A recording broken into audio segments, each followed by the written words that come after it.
the Monday is the Maddie's version Monday style. So is that a proper way to look at a sequel, Maddie? Or because we know that Maddie's version is kind of like your way of doing it, but when you put out a sequel to Maddie's version, or like is this like the vinyl release where it comes out, like as a normal release, but then you come up like the special vinyl version? Is that what we're doing here on Mondays, I guess?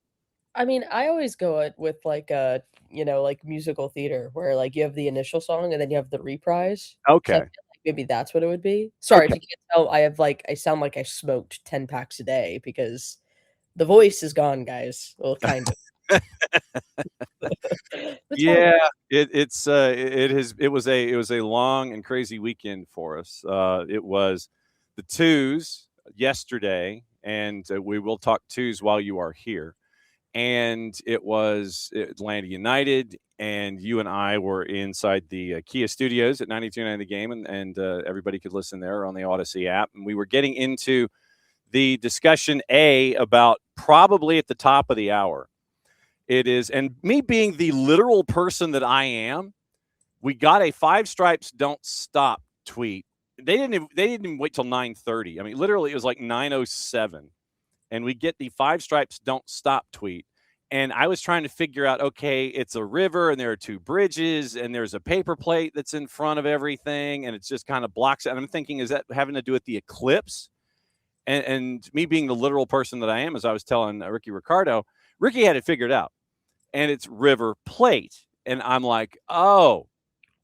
Oh gosh. Okay. And so River Plate. And so that if things are going to lean a certain direction, that probably means at 10 o'clock, they're going to announce the Matias Galarza or Matias Galarza Fonda. We don't know if it's going to be all 3. We don't know if he's going to be MGF or if he's just going to be Matias Galarza. So we'll figure that out. But it appears heading in that direction, 10 o'clock looks like it's going to be the official announcement of Matias Galarza being added for Atlanta United. But now that you have had less than 12 hours to think about, well, actually, no, it's like 11 hours to think about Atlanta United 2 and a couple of days to think about Atlanta United. When Abe was in, we were talking about the offense or lack thereof and the idea about being aggressive offensively, not getting those numbers forward, almost thinking too much, I guess, if you want to put it that way, when it came to what we saw offensively. Defense coming along faster than the offense in this situation. So there's a lot to get into when it comes to Atlanta United. Where did you want to start? Let's start with the first team because then Okay. we can close with the 2's because I feel And like then you get a 2-minute rest break because I have the highlights from the first half. oh gosh. Mm-hmm. Okay. Sure. Mm-hmm. Let's Mm-hmm. do it. Let's do it. Let's do it. Well, no, but I mean, like when we get to the 2's, when we get to the 2's, I'll get that 2-minute break for you, All so we right. can listen to the first half highlights. But all right, first team, what's on your mind?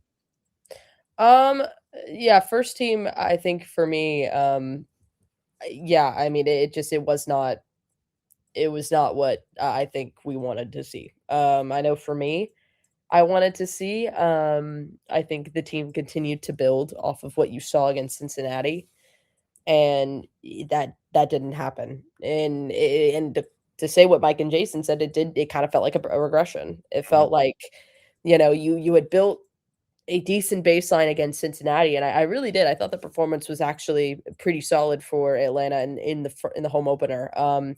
The home opener, that's this Saturday.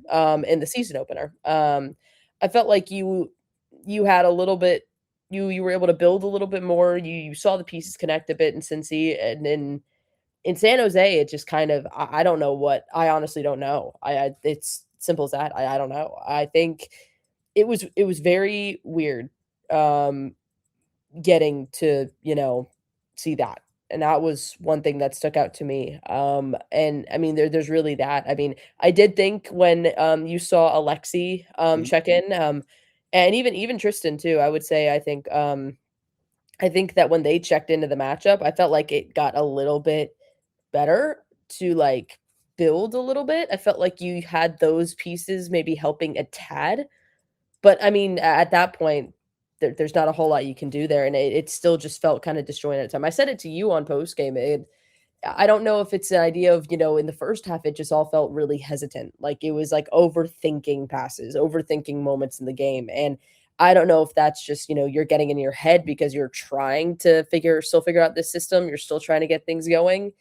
But the thing for me was the regression of what it was that can't happen. Like there needed to be something on top of what you did against Cincy in that match against San Jose, and it felt like a step backwards. And I think as you head into Saturday, there needs to be improvement. It's not a need, it's a must. Like there needs to be something there, especially it's your home opener. And it's going to be back at the Bens. Tata's back at the Bens for the first time since 2018, since the MLS Cup. It's going to like that needs to be like you're going to use that on top of it. I think Ronald Hernandez said it to Jason on the full-time report too. It's you're going to use that to help fuel you. But there's the other thing too, is we do need to see an improvement on the pitch for these guys too. That has to happen. And we need to see that at home, because here's the thing. You have a home stretch now. I mean, what did you say? Six of the next seven? Yeah, 6 of 7 at home. This is where you got to make your head. They're at home. You need to get points. You need to get points. There's no ands, ifs, or buts about it. You need to pick up points. Yep. Ronald, and I would recommend that in the latter stages of the full-time report, and what I may do tomorrow is I may play it in its entirety, the conversation that Jason had with Ronald, where Ronald said that you have to remove this game. That was the words that Ronald said. You have to remove this game. Basically, out of mind, get rid of it. I mean, obviously you take the lessons from it, but you've got to remove it. He said, this is not the standard, and we have to bounce back in our own home. We need to see who we are, and getting back home, it's, what the badge is about, being at Mercedes-Benz. We need to be smart. We need to be consistent, and just out of rhythm. And I think that when, Ronald mentioning that they were out of rhythm and that San Jose ended up getting on top of them early, that goes back to your point about Alexei Miranchuk that I was trying to make with Abe as well. But you take the lessons from this one, and as Ronald says, you remove it, you go in. Starting 11 was Hoyos in net. Back four was Elias Baez, Juan Betacol, Ene Mihai, Ronald Hernandez. Then you had in the midfield Alzate, Tomas Jacob, Cooper Sanchez, and then in the attack, Saba, Latte Lot, and Miggy. Cooper puts in another 70 minutes of solid play before he was subbed out. And I think that once again, one of the early foci, and I remember that from my science class, it's not focuses as much as I would like for it to be. It's foci.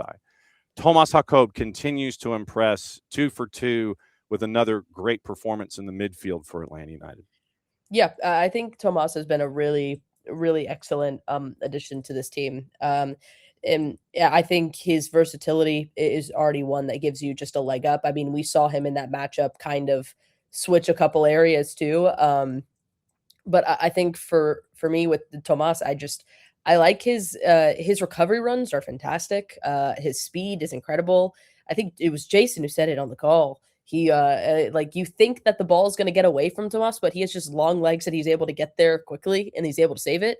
And you're like, oh, everything's fine. But I really like Tomas. I really do. I think I think for me, actually, especially when we talk about the build-up play, because I still think that is the biggest thing that needs to be worked on in that ball control for the Five Stripes. Mm-hmm. Like, there needs to be a connection in that bridge between building from that back line, connecting to the midfield, and then finding it up top with the attack. And I think Tomas, it's unfortunate the last two games, I felt like a lot of times he's had to kind of really be pushed back to almost being that third center back, because you get caught in those moments of, all right, San Jose's press is pushing. And anytime you get the ball, recover it, you all but have to just send it long because there's nothing you can do. And I think that you want to get him a little bit more involved in being that link, I think, between the back line and the midfield too. And then I think you need to get the midfield more involved too, especially with whoever's out there, whether it's Steven Alzate, if it's Cooper Sanchez, if it's Alexei Miranchuk or Tristan Moyamba, whoever's in there. Like, I think you need to get them more involved too, because that's where that build-up's going to happen. There needs to be that link there and that connection. But Tomas, I think, has been a good addition. But here's the thing, like, Tomas can't do all the work. No. Like, he can't do all the work. It has to be a full a Team 11 thing. numbers on Tomas Jakob in his second match for Atlanta United. The double nickel had 9 defensive contributions, won 4 of 5 tackles, 4 clearances, had a recovery, 8 of 12 on his duels, 8 of 11 won ground duels on the night. With all the pressure that San Jose was pushing forward with, he's 8 of 11 in ground duels, and that was his defensive numbers on the night for Tomas Jakob. Let me check the other numbers really quickly. Passing numbers, 43 of 48, 90% in the overall. 87% completion in the opposition half for his passing at 20 of 23. And he did connect on a long ball while he was out there for Atlanta United. 74 touches. He had total carrying distance of 102 meters on 15 carries. And so keeping an eye on that kind of stuff. But to your point also about carriage and being aggressive going forward, I think that when they look back at the tape, I imagine that unless there was tape study yesterday afternoon when everybody finally got home at 4 a.m., got in a nap, and then went to the Children's Healthcare of Atlanta training ground, I think probably one of the big emphases is, and I think you and Jason will see it this week, is playing forward on the when you've got the ball, playing forward and being aggressive with it instead of trying to keep possession and going backward, because you play it backward, you give the team that's pushing you a shorter field if you turn the ball over like we saw in the first goal. And I think you're going to see a lot of it trying to emphasize and reemphasize, play it forward, because you give yourself room if there's a turnover, and you're once again pushing offensively into the attacking half as you go forward. Yeah, you want to, I think, get it forward, but you want to build it up. It doesn't need to be a vertical ball over the top, and because those have been not working. And I think it needs to be a build up. That's the biggest emphasis for me. It's that build up play. It's being able to control the ball a little bit better, and then connect those pieces to quickly move forward and push up the field. I think that is the biggest thing for me that I'm looking to see, especially this week. Unfortunately, I won't be at training tomorrow because me and Miss Sophia Cupertino are doing a career fair. So yes, that is happening with me and Sophia. So we're doing that tomorrow. So Jason will be at training, so he'll be able to give you all the insight on Tuesday, but I will be there Thursday. So we'll be able to do that there too. But yeah, I think that for me is the biggest thing. It has to be, how do we get Latte Lath? How do we get Sabalov Janitze? How do you get Alexei Madanchuk? How do you get Miguel Amaron in those positions in the box? How do you do that? And what is the best way to do that? Because you got to start finding some goals. Mm-hmm. You have to start finding some goals, and you have to start finding ways to get into the attack more. And you have to continue. You have to use that build-up play. I don't want to transition it to the 2's just yet, because I think there's still a little bit more to talk about with the first team, but I'll kind of use what I saw last night in Atlanta United too. Mm-hmm. Talking to head coach Jose Silva, it's one of the big things, especially when you have a second team. A second team really does mimic what the first team is doing, especially with the way they play, how things are doing, and what you want to see from it. Because the idea is you are prepping these guys, these younger academy players, these young players, to be ready to step into the first team when needed, because they already know the system, they know what they need to do, and they're ready to go. I will say, I think from watching the 2's last night, that was Jose Silva said, they want to press high. They want to make sure they're holding the ball. They want to be aggressive with the ball. They want to, get in your face a little bit. And when they don't have the ball, they're quickly trying to recover it immediately and turn it over back the other direction to try and quickly make a break. Or within 5 seconds, if they can't do that, they're retreating back and they're getting back to defend. I saw that with Atlanta United too last night. If anything, I think I saw exactly what we want to see Tata Martino's Atlanta United look like. And I think especially that's what we need to see from the first team. We need to see, I think, that level of that build-up play, being able to handle that spaces, being able to handle it. Because it really did just felt like at times like the ball control kind of was just getting away from them. And now listen, I do think that there is a level of, and I like to bring in the mentality element of it all, because I do think it is important to talk about. I really do, especially in the game, especially with where we are at with the game and learning more about it now. I do think mental and the mentality is a big thing. Mental and mentality are very different. I meant mental. Sorry, guys. My voice is everything. I'm having my coffee. Everything's fine, guys. We're getting ready for the morning here. All right. I think when you're looking at this game, it really did felt like a lot of times they were overthinking moments and they're Yeah. overthinking those things. And that has to go away. And it's easier said than done. But I think if you're Tata Martino, I would rather have this team play braver, be not being afraid of the risk Mm-hmm. and having make mistakes than to not make any risk and to not play brave and then make no mistakes at all. Mm-hmm. I would rather have that because Or even make a mistake when you're overthinking it. Yeah. exactly. I would rather you go out and be brave and make the risk and take that extra pass, to take that extra step, take that extra shot and make a mistake or maybe it doesn't work the way you want it to. I'd rather have that than to not do it at all, to keep it more conservative. I don't want that. I want to see this team step up. I want to see this team take a little bit more risk. And it felt like they were just overthinking a lot of those passes and a lot of those moments going forward. And I think that has to change. And again, it's a mental thing. I don't know how you flip that. I don't know how you correct that because it has to just come from them. But I do think there is that element of it, and I think it also relates to trust. I mean, this team is what 50 plus days working together, 50, maybe now a little bit more. And how many of that has been with your starting 11 as you wish it in a perfect world? That would be my other thought. I mean, Tata Martino stressed how important Alexei Miranchuk is, especially, I think, to that attack. And I think as he is working back to being 90 minutes fit, I think once you get him ready to go, I think you'll see a little bit of a difference. I would hope you would, because I do think Alexei he's that puppet master. He is the playmaker. You want him to be in the midfield to, keep this going.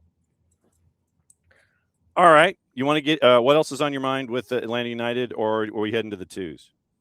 I don't know. Apparently, something's going on in the chat, though, John. Well, I mean, yeah. Apparently, The Twitch pitch.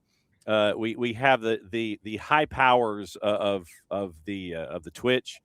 They're going. It's like Abby's comment is being checked by the Twitch police, the Twitch force. Yeah, the Twitch force, and Emilio apparently has had a comment blocked. I don't know. So the Twitch force apparently is out on a Monday. They're in their case of the Mondays. Oh, I'm sorry, you guys. Yeah, so I don't know what got into the Twitch force. I know. I don't have Twitch, so I don't know how I can help. I'm sorry. My brother, I think, actually, I don't know if he's on it. I don't think he is. Actually. Well, and I mean, I am, because we have to have the conversations on the Twitch pitch. But yeah, apparently the Twitch force is out, and they're in their Monday mood, I guess. So yeah, fair enough. I mean, me too. So yeah. So when you look at obviously that lineup, you've got the home opener, and I was making the point before Abe came in that with 6 of 7 coming up at home, you've really got to make your hay here. And this is the home opener being a home opener is obviously a joyous moment anyway, but now it's amplified for the 17s to come in and be there for their club and with their club, considering the start that they had. Yeah, I think it's even more than ever. I think, this home opener is big. I think it's big for multiple reasons. It's big for me because I get to get the 96 merch. I'm really excited about that. But no, I think it's it's important because I think you have to see improvement. I think that's my biggest thing that I'm looking forward in that match is you want to see an improvement on the field, and you want to see some goals. You want to see the attack get moving. You want to see that going forward, and I think that has to be what you see on Saturday. You have to see it, especially now when you look at the standings, when you look at everything else. Listen, it's still early, but again, I mean, you got to pick up points. Yeah. You have to pick up points, especially in this home stretch, especially when you look at the rest of the season.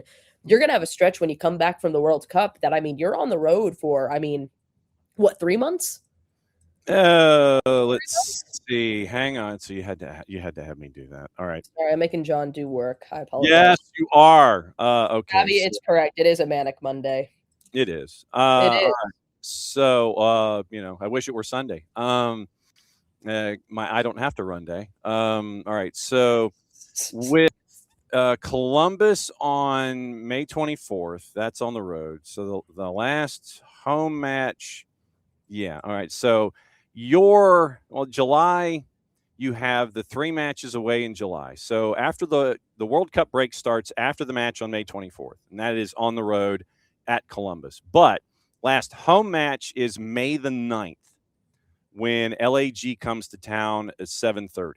So after that, you have 1, 2, 3, 4, 5, 6 on the road, but that also takes up the days of the World Cup, and you're not here at home in July because I'm guessing what they're doing is they're reorienting Mercedes-Benz back to turf. Yeah, for sure. That's what I figured too. So like that's why they're so long. But I mean, but that goes back to my point though. Like I mean, it's the same thing. I mean, you need to win. Like you need to win at least, if not 4, 5, if not all of your home games here. Pick up points. I mean, here's the thing. A draw, depending on some of these matches, you know, you have Philadelphia coming up too. That's going to be a hard one as well. You have a couple of those. I mean, Real Salt Lake. I mean, they were able to take down Seattle 2-1 too. They're a good side. I mean, Diego Luna scares me. Well, with the kids, and that's the with the kids too. Like, listen, I think for me, you got to pick up points, and whether that's a tie or a win. I want to see a couple wins, but in this block, you need to get some points at home. You need to get points at home. And that needs to be a must, especially because you're looking ahead at the rest of the schedule. You're going to be on the road for a hot minute. And when you're at home, you need to make them count. Yep. Let's go to the 2's and find out what happened there. Awesome. Here are the first half highlights as they happened last night. Maddie's very familiar with this highlight package, considering that it was played last night during halftime. So here's what happened in the first 45 minutes against New England Revolution 2 with Atlanta United 2 in MLS NEXT Pro, courtesy of us.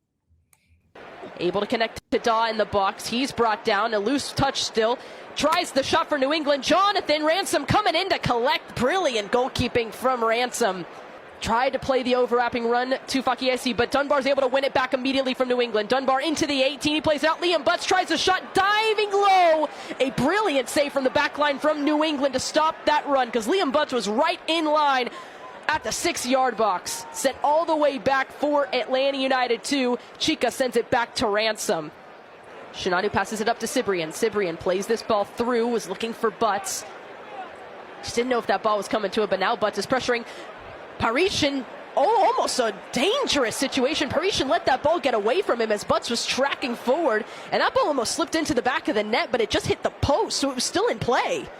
As we take a look back at it, it starts with Santiago Pita. He plays this ball and he switches the play to the left. Fakiesi back to Dunbar. Dunbar tries the shot. Parisian gets a touch to it. But what happens is that it's Liam Butts who gets ahead to it. It comes off the bottom of the crossbar, and I don't know if it took an extra touch off of a New England defender, but it goes over the goal line, and it's in for a goal for Atlanta United 2. Able to still hold on to his Fakiesi, but trying to make the turn now. Driving forward is Miles Morgan.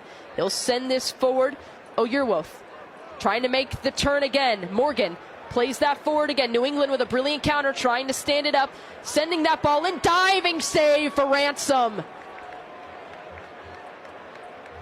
It was a great counterattack from New England, but what Atlanta United did so well in that sequence was they got a lot of numbers back. They were able to slow it down. It was Fakiesi who was able to stand up to Oliveira to kind of cut off his angle. So when he made that shot, it allowed for Jonathan Ransom to get low at that near post to knock it out over the end line.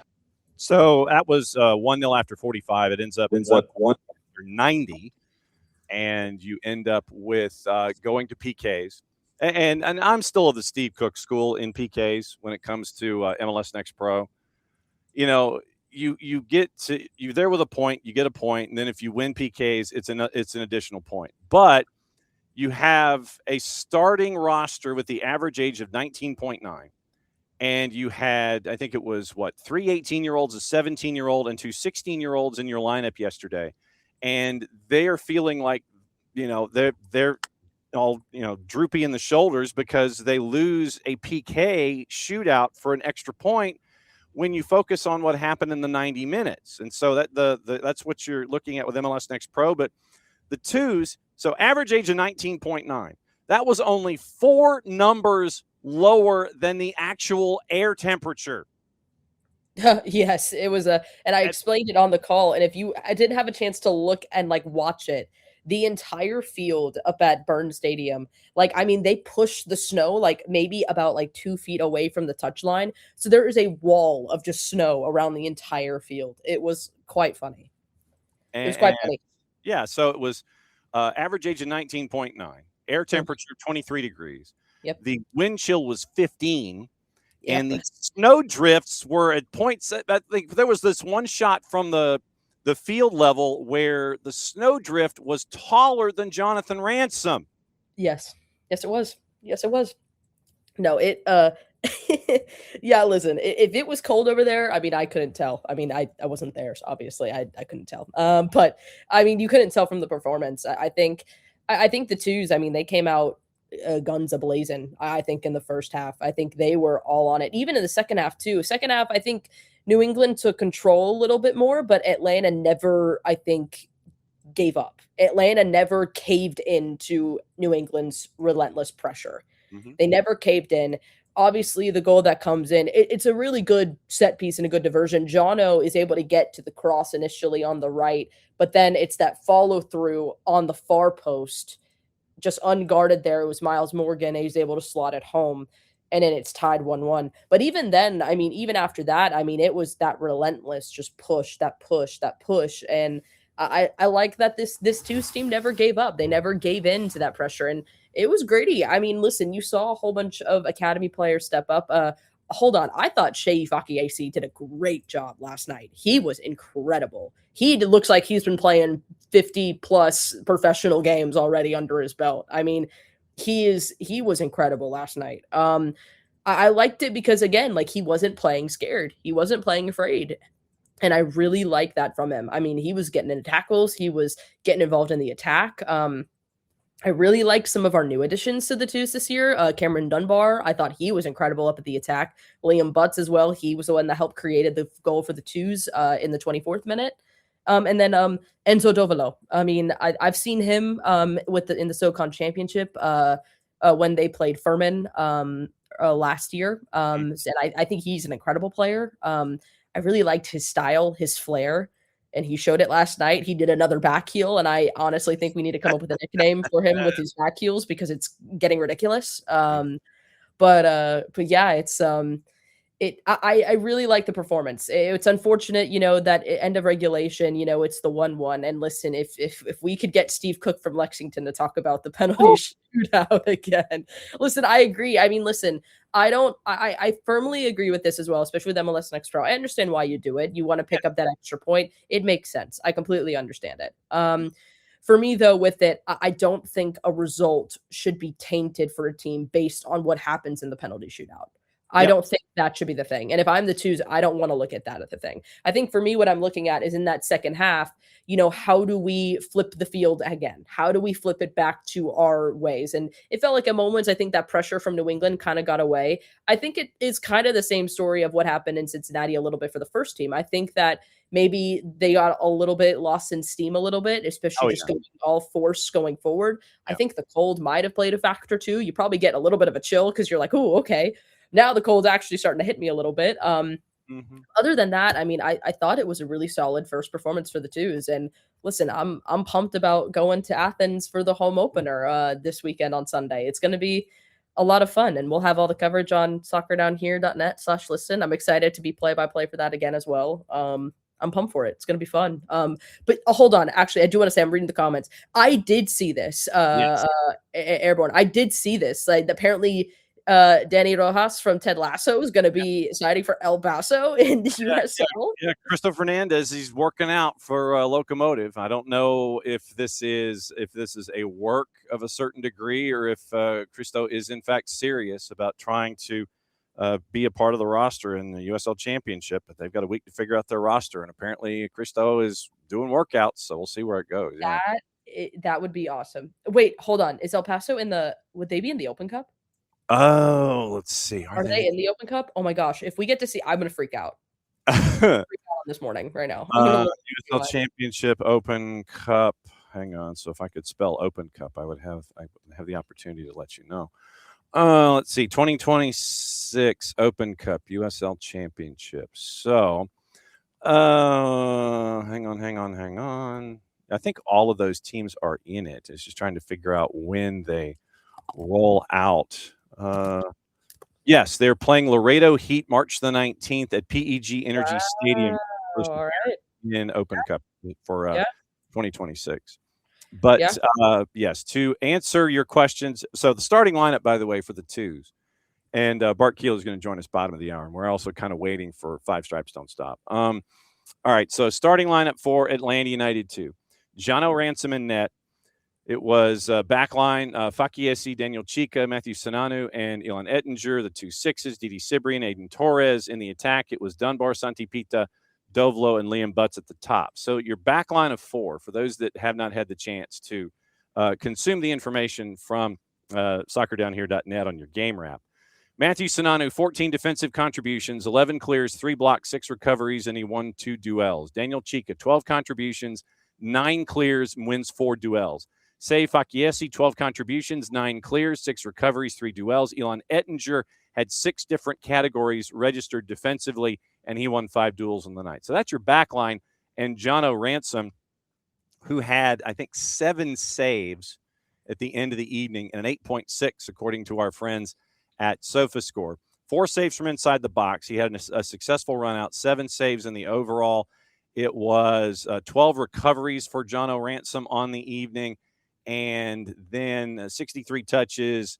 And on the night, his passing was 30 of 52, and it was 27 to 36, 75% in his own half, and he connected on 7 long balls on the night. He registered an 8.6, according to our friends at SofaScore. So that was... Yeah, Jono was great. Jono was great last night. Jono is what, 17? If I remember correctly?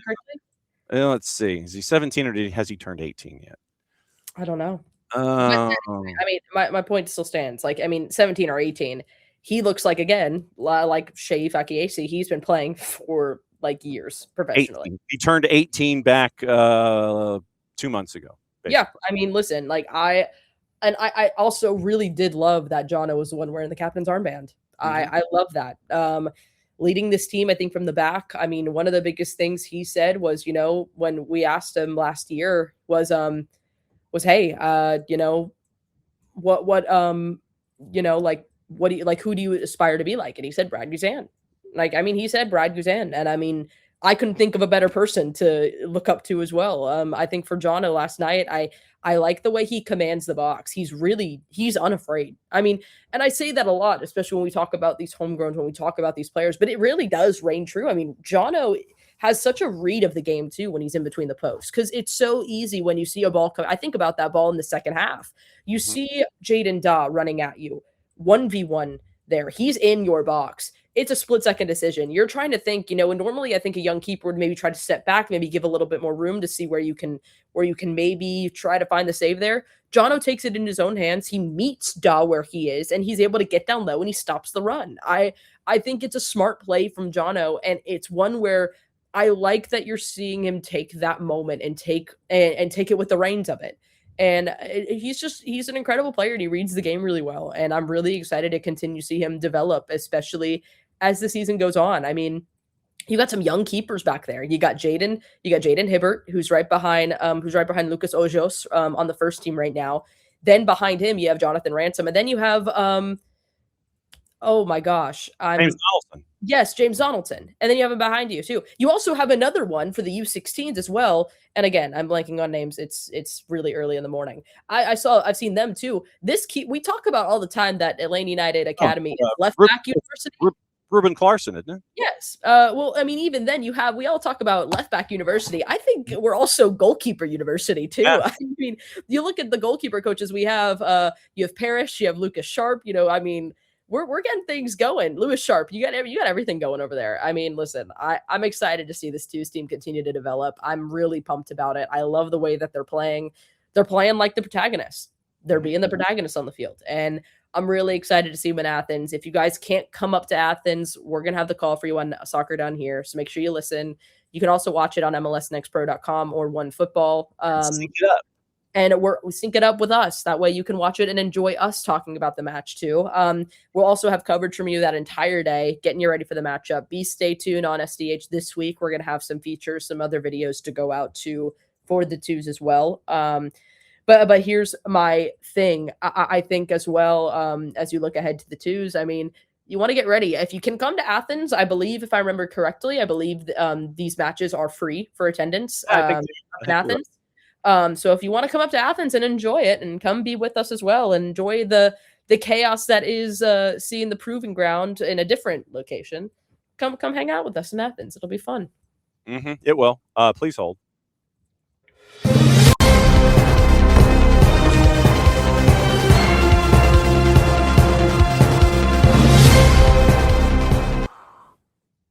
Officially official, surprising no one.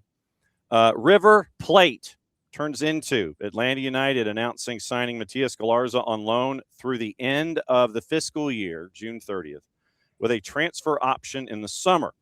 Galarza will occupy an international roster spot pending the receipt of his international transfer certificate and P1 visa.